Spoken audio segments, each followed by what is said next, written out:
Suilpur union ৩ নং word বিএনপির কর্মী সমাবেশ অনুষ্ঠিত। এহসানুল হক রিপন। ব্রাহ্মণবাড়িয়া সদর উপজেলা সুইলপুর ইউনিয়ন বিএনপির ৩ নং ওয়ার্ডের কর্মী সমাবেশ অনুষ্ঠিত হয়েছে। সোমবার বিকালে খলাপাড়া বিএনপি অঙ্গ ও সংগঠনের নেতাকর্মীরা উপস্থিত ছিলেন। অনুষ্ঠান সঞ্চালনা করেন সুইলপুর ইউনিয়ন বিএনপির যুগ্ম সাধারণ সম্পাদক আব্দুল হামিদ।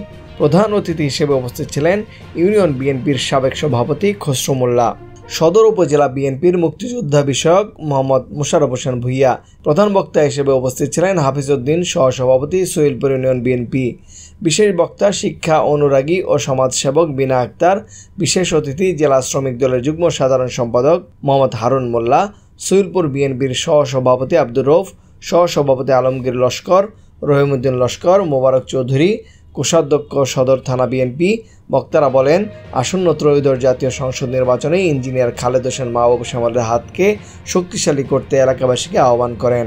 শ্যামল ভাই শুধু আমার না, বিএনপির না, উনি এমন একজন ব্যক্তি নির্বিশেষে সবার জন্য ভালোবাসার মানুষ। হিন্দু ধর্ম বা অন্যান্য যে রাজনৈতিক দলগুলো আছে সবাই বলে যে শ্যামল ভাইকে আমরা শুধু বিএনপি হিসাবে দেখি না, একজন মানুষ হিসাবে দেখি।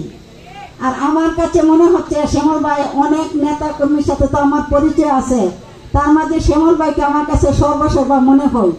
আরও উপস্থিত ছিলেন ইউনিয়ন বিএনপির যুবদল, ছাত্রদল, স্বেচ্ছাসেবক দল, কৃষক দল, ইউনিয়ন বিএনপির অঙ্গ সংগঠনের নেতৃবৃন্দরা। অনুষ্ঠান আয়োজন করেন ডাক্তার ইসমাইল, জাহিদ ইকবাল, বুরহানুদ্দিন, মোহাম্মদ হোসেন, মহসিন ভূঁইয়া, আলমির, সাচ্চু মিয়া, আমিন, টুনু খান, শাহজাহান ভূঁইয়া, জামির ভূঁইয়া, বশির ভূঁইয়া, মমিন মিয়া, তানিম মিয়া প্রমুখ।